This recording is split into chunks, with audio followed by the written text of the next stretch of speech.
Hey everybody, it's Jason Blaha here, and once again it is time for my client Jordan's vlogs, and we're coming along pretty well here.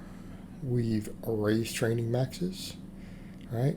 This is our 85% training max week on the new phase, and he's still getting more than 5 reps, so we're good. But again, it does show that things do slow a little bit. When you have a younger lifter like this, athletic background, they make quick gains. And eventually they'll slow a little bit, though. This stuff doesn't last forever. Now, that being said, he's still making slow linear progress, right? But he's not coming in when I give new training maxes and getting 12 reps sometimes. Like the squat was the best one this week.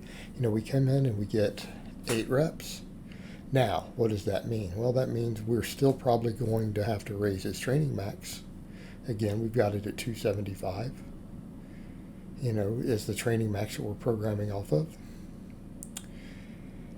And obviously, if we're getting 8 reps with 85% of that, there's growth room, right? There's growth room. We know that 275 certainly isn't his max. But, again, his squat days, we've reduced volume overall a little bit on some of this, and here's why. We're seeing a little bit of potential for some overuse because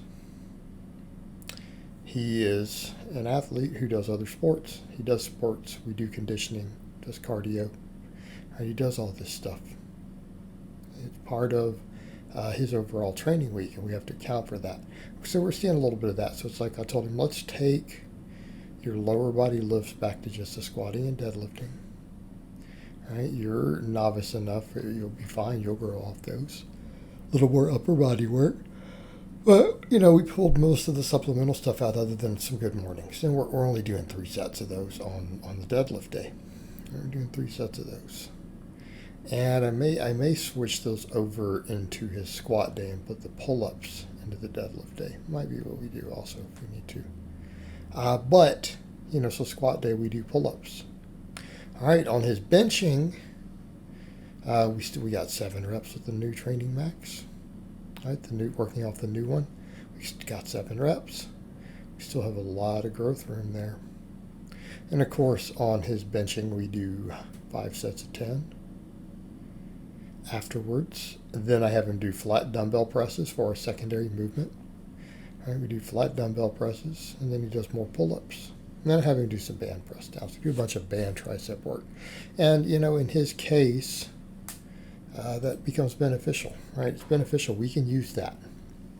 Can absolutely use the extra tricep work. But, his pressing stuff's getting a fair amount of volume still. The pull-ups get a fair amount of volume. Because if you look at it, we end up doing about 10 sets of pull-ups a week.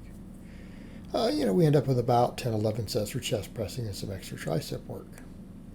And, again, we need that tricep work. If we're going to train one thing for athletes, and I'm not saying we don't do curls, plenty of more advanced guys do curls. Triceps are going to be the more important of the two. All right, particularly for throwing athletes, but then anyone who does any sort of real pressing. Obviously,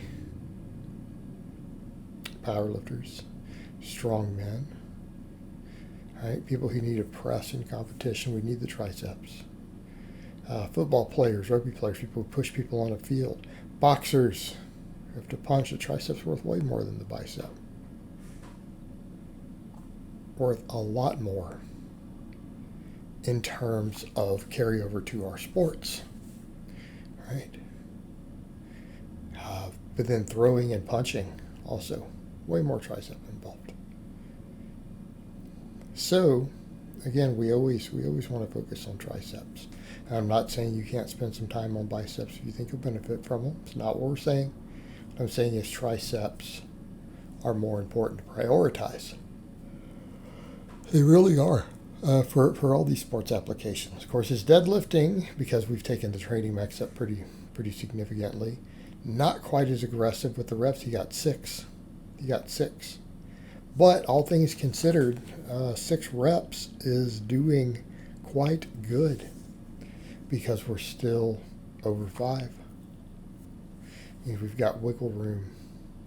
We have some wiggle room on the training max. And his deadlifts days are pretty straightforward. We ramp to the peak set, and then we work all 5 sets of 10 on the deadlift as assistance work. And our accessory is, 3 by 10 good morning. It used to be higher, but I'm having to watch his total volume. We're having to limit his volume. And again, that comes down to the fact that he is, doing other sports. For him, he's not lifting just to get strong or to get jacked. He needs to get strong, and he needs to be jacked for his sport. Right? And he doesn't necessarily, his goal doesn't have to be to get super big, although he will get a lot bigger, and he may want to eventually. But in the meantime, we're just focusing on strength base, right? We're building his strength base up because that's what he needs. That's what we have to have. And that actually takes priority over some of his conditioning, other stuff at this point, because he needs it. We have to get the strength base up because every athlete has to have that. And then we get to a certain point where then we look at the other factors and go, do we need more conditioning? Do we need more conditioning? Do we need more plyometric work? And we do conditioning for him because we do need it. But, it was noted by him already, and by other competitors, that his power and strength have gone up. Like he is more powerful, he's more explosive. Right? He's more powerful, more explosive. So we're seeing the carryover already. And he noticed that quite some time back. Even that first 40, 50 pounds onto his squat, that was enough to make a difference to where it was noticed. Okay? Because strength does matter in every sport. It gives you explosiveness, it gives you power. So even when we talk about building power, if someone is at a low enough strength level, no amount of explosive training is going to matter because they're still not going to be as powerful as someone who's twice as strong as them, even if they're a hair slower. They're still not going to have the same force production. So these are things that, even though they can be specifically trained, it's a better use of training and recovery resources to just get stronger at a certain point. Right? And up to that point. And then after that point, if you need to prioritize these things further, then there can be some benefit to doing so. And that's just how it works. All right, guys, but that's really all I have to say on that today. I hope it's been informative, and I'll talk to you guys next time.